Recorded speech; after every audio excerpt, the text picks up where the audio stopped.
તમારી પોતાની છે, બુદ્ધિ હોવી જોઈએ દીકરા. કે ઘરની માં કીધી હોય ને એને પૂછવાની હોય દીકરા. આવી જાતને ખબર પડવી જોઈએ, જાતે શીખવું, એની હારે હારે હિંમત રાખો દીકરા. હું તો માર્ગ બતાવીશ, મારું કામ માર્ગ બતાવવાનું, ખોવાયેલા દેવને શોધી આવવાના, અને તમારા જૂના ગુના હોય, તમારા વડીલોના હોય કે તમારા હોય, એને એ ગુનાને યાદ કરી આલો દીકરા. ગુનાનું સમાધાન કેવી રીતે થાય ખબર ના પડતી હોય તો સમાધાન બતાવું, એની લેણ દેને લેતી દેતીના વ્યવહાર કેવા હોય એ બતાવું. પણ તમારી તૈયારી હોવી છે. કદાચ ભાઈ ના માનતા હોય, કોઈ ન્યાય હોય, વ્યવહાર હોય, અને ભાઈ માનતા ના હોય ને તો જાતે કરો.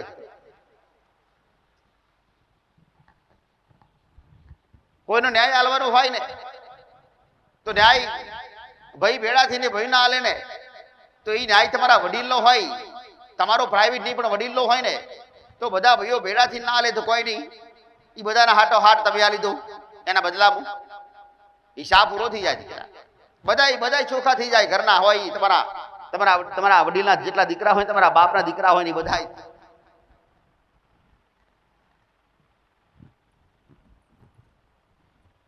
કોઈના 500 રૂપિયા લીધા હોય તમારા બાપને, 4 દીકરા હોય ને, હવા 100 રૂપિયા આવતા હોય ને, લખમણ જયંતિ ભલે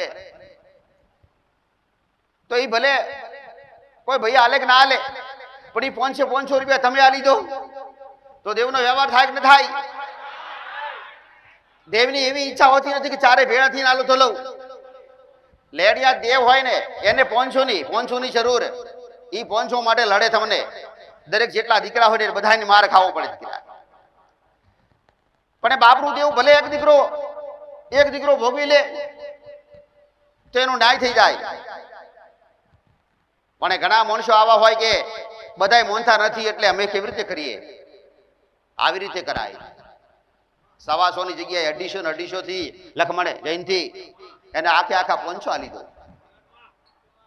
થાય ને? થઈ જાય. દેવને લેવા વાળા દેવને ખાલી 500 ની જરૂર હોય. તમે ભાઈ લડી ના લો કે તમે હરખથી આલ્યો, મારે જોવા નથી દીકરા, એને ઈ હોય. જીવ બળતા તમે ઘરના સભ્યો લડતા હોય ને, ઘરના ભાઈ લડતા હોય ને, અને જીવ બળે તમારી માને બળે દીકરા. હાડકા દેવને બળે નહીં, તમારી માને જીવ બળે. કુળના દેવને બળે. એના પછીના બીજા નંબરે આવે થાપાની માતા, જે કોઈ ભેઢીની માતા કહેતા હોય કે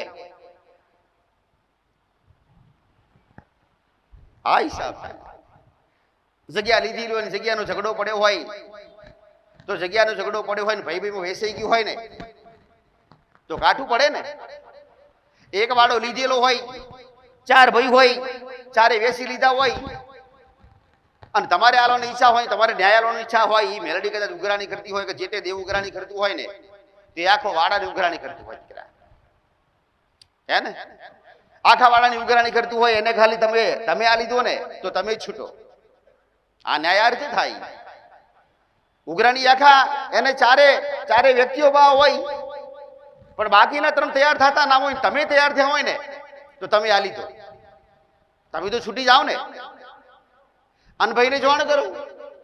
આવી રીતે ન્યાય, આવી રીતે વ્યવહાર, એને જોણ કરો, એને અજોડ ના રાખો. તમને ખબર પડી કે વાડાના માટે ઝઘડો ને વાડાના માટે કોઈ દેવા આવેલું, ભાઈને ખબર નથી, તમારી જોણ કરવાની તો મારી ફરજ બને કે ભાઈના ભાઈ થાય. જોણ કરે તો ભાઈના ભાઈ જ કરે. ગમે તેવો કોઈ ઝઘડો હોય ને, લેતી દેતીનો વ્યવહાર હોય ને તો એ લેવડ દેવડ તમારે કરવાની થાય ભલે, પણ આવો કોઈ ન્યાય પડ્યો હોય ને તો એનો 100% જોણ કરો, તમારી ફરજ છે. ભાઈ ભૂખે મરતો હોય ને તો ભાઈની ફરજ બને એની મદદ કરવાની. ભાઈના બાળ બચ્ચા કદાચ ભૂખે મરતા હોય ને, કોઈ ભાઈ ગરીબ હોય ને, અને તમારી પાસે પૈસા માએ આશીર્વાદ આલીને તમે સારા કર્મ કર્યા હોય, અને ભાઈએ થોડા કર્મ ખરાબ કર્યા હોય ને તો એને તકલીફ પડતી હોય ને, તો સારા કર્મ કર્યા હોય ને તમારી પાસે 500 રૂપિયા હોય ને તો એ ગરીબ ભાઈને 500 રૂપિયા ના લે તો કોઈ નહીં, પણ થોડી મદદ ટેકો તો કરો.